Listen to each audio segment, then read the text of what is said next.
Friends, welcome to Madras சமையல். இன்றைக்கி நம்ம மெட்ராஸ் சமையலில் பிரெட் பீட்ஸா எப்படி பண்ணுறதுன்னு பார்க்கலாம். இது குழந்தைங்க நல்லா விரும்பி சாப்பிடுவாங்க. இது பண்ணுறதுக்கு நான் இன்றைக்கி வீட்டில் பண்ண பீட்ஸா சாஸ் எடுத்திருக்கேன். இதை ஏற்கனவே நம்ம மெட்ராஸ் சமையலில் பண்ணியிருக்கோம். அதோட லிங்க்கை கீழே டிஸ்கிரிப்ஷன் பாக்ஸில் கொடுக்குறேன். இப்போ நம்ம ஃபஸ்ட்டு காயை ரெடி பண்ணிடலாம். அதுக்கு நான் இன்றைக்கி பாதி வெங்காயம் எடுத்திருக்கேன். கூடவே பாதி போல் தக்காளி, அதே இந்த மாதிரி சின்ன சின்னதாக கட் பண்ணி வச்சுக்கோங்க. பாதி போல் பச்சை குடை மிளகாய், பாதி போல் ரெட் குடை மிளகாய்,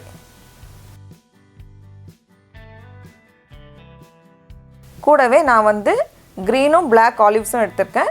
இது சேர்க்கலனாலும் பரவாயில்ல. இப்போ நம்ம செய்ய ஆரம்பிச்சிடலாம். நம்ம ப்ரெட்டை டோஸ்ட் பண்ணாமல் சாஸ் சேர்த்தோன்னா ஒரு சைடு மட்டும் ரொம்ப சாஃப்டாக இருக்க மாதிரி இருக்கும். அதனால லைட்டாக டோஸ்ட் பண்ணிவிட்டு அந்த சைடில் சாஸ் சேர்த்தா இன்னும் ரொம்ப நல்லாயிருக்கும். அதனால் ஒரு பேனில் ஃபஸ்ட்டு கொஞ்சம் வெண்ணெய் உருக்கிக்கோங்க. வெண்ணெய் உருக்கிட்டு இந்த ப்ரெட்டை ஒரு சைடு மட்டும் ஃபஸ்ட் நம்ம டோஸ்ட் பண்ணலாம். ஓரளவுக்கு டோஸ்ட் ஆனதுக்கப்புறமா இதை திருப்பி போட்டுட்டு இப்போ சிம்மில் வச்சுக்கோங்க. நம்ம ஃப்ரெஷ்ஷாக பண்ணி வச்சுருக்க பீட்சா சாஸ்,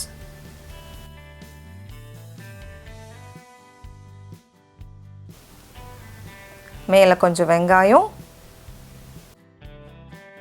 கொஞ்சம் தக்காளி, குடை மிளகாய், ரெட் கலர், கொஞ்சம் ஆலிவ்ஸ். இது கூடவே நம்ம மஷ்ரூம் சேர்த்துக்கலாம். அப்புறமா உங்களுக்கு சிக்கன் பிடிக்கும் அப்படின்னா சின்ன சின்னதாக சிக்கனை கட் பண்ணிவிட்டு லைட்டாக ரோஸ்ட் பண்ணிவிட்டு இது மேலே சேர்த்துட்டா இன்னும் ரொம்ப நல்லாயிருக்கும். அப்புறமா மேலே கொஞ்சம் சீஸ், மொசரல்லா சீஸ் எடுத்திருக்கேன். இது மேலே சீசனிங்காக நான் கொஞ்சம் காஞ்ச மிளகாவோட துகள்கள், சில்லி ஃப்ளேக்ஸும் இட்டாலியன் சீசனிங்கும் எடுத்திருக்கேன். இட்டாலியன் சீசனிங் கிடைக்கலனா மிக்ஸ்ட் ஹெர்ப்ஸ் அந்த மாதிரி நம்ம சேர்த்துக்கலாம். இது சேர்க்கலனாலும் பரவாயில்ல, ஆனால் சேர்த்தா அந்த பீட்சா டேஸ்ட் இன்னும் ரொம்ப நல்லாயிருக்கும். அதுக்காக தான் சேர்த்துக்கிறோம்.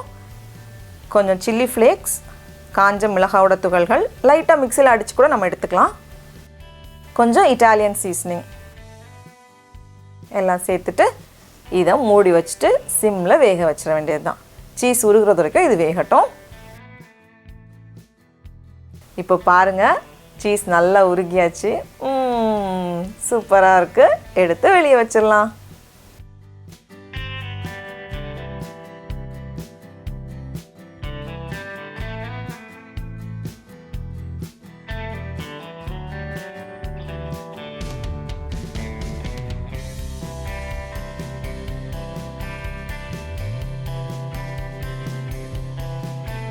டடா, நம்மளோட சுவையான பிரெட் பீட்சா ரொம்ப சுலபமாக தயாராகிடுச்சு.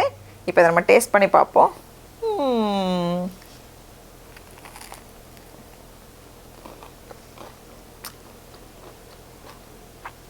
ரொம்ப சூப்பராக இருக்குது.